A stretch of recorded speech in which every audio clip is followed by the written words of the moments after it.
Have you ever wondered if there's more to the Ten Commandments than what we've been taught? What if I told you that the Bible actually presents not just one, but two different sets of Ten Commandments? Sounds surprising, right? Stick with me as we dive into this fascinating journey that will challenge everything you thought you knew about these foundational biblical texts. And by the end, we'll tackle the big question: are the Ten Commandments still relevant today? Let's begin with the Ten Commandments most of us are familiar with. Found in Exodus chapter 20, the Bible introduces this passage with the phrase, "And God spoke all these words," in Hebrew, kol ha-devarim. What follows are the commandments we've come to know so well. But here's something that might surprise you.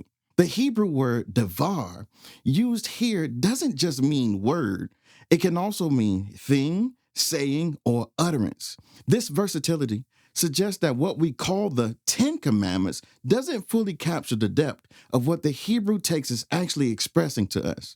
Now, here's where the story takes an unexpected turn. Let's fast forward to Exodus chapter 34, a chapter that often flies under the radar when discussing the Ten Commandments. In this chapter, the Bible explicitly refers to Aseret Davarim, the 10 things.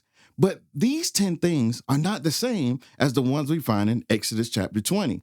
What's even more intriguing is that the term Ten Commandments, as we know it today, didn't appear until the 1560 Geneva Bible. Before that, earlier English Bibles like the 1526 Tyndale Bible and the 1539 Great Bible translated these laws as the 10 verses. So, what's going on here? Let's take a closer look at these two sets of instructions from God starting in Exodus 20. 1. You shall have no other gods before me. 2. You shall not make for yourself an image. 3. You shall not misuse the name of the Lord your God. 4. Remember the Sabbath day by keeping it holy. 5. Honor your father and your mother. 6. You shall not murder. 7. You shall not commit adultery. 8. You shall not steal. 9. You shall not give false testimony against your neighbor. 10. You shall not covet. These are the commandments that most of us have been taught in some variation, what we typically call the Ten Commandments.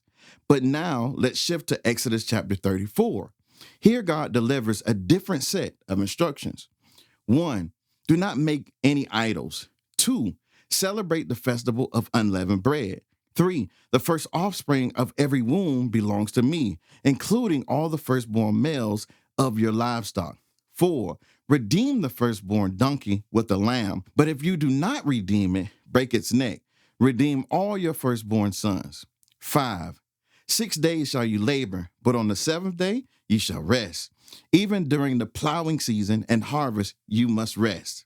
6. Celebrate the festival of weeks with the first fruits of the wheat harvest and the festival of ingathering at the turn of the year.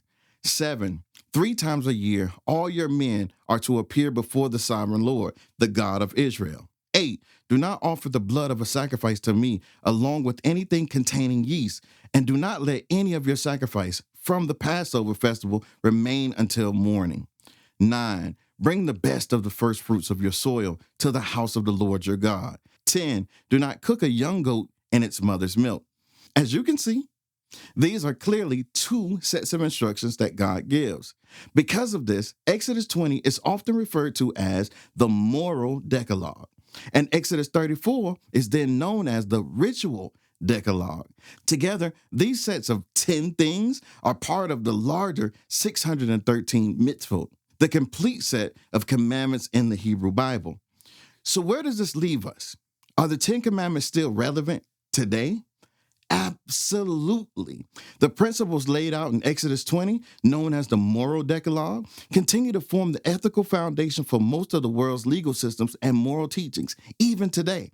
These commandments provide timeless guidance on how we should relate to God and to each other. But don't overlook the ritual Decalogue in Exodus 34. While these instructions were specific to ancient Israel, they still offer valuable insights into the importance of worship, rest, and devotion. Even though not all of these rituals are practiced today, the underlying principle of honoring God through our actions and setting aside time for worship remain as relevant now as they were then. So the next time you hear about the Ten Commandments, remember, there's more to the story. Both Exodus 20 and Exodus 34 offer us valuable insights into God's laws, and together they paint a fuller picture of his will for his people. What do you think? Did you know that there were two sets of 10 commandments? Let me know in the comments. And if you want to uncover even more hidden truths in the Bible, be sure to watch more of my videos and dive deeper into the Word with me through my books. Thanks for watching, and I'll see you in the next video.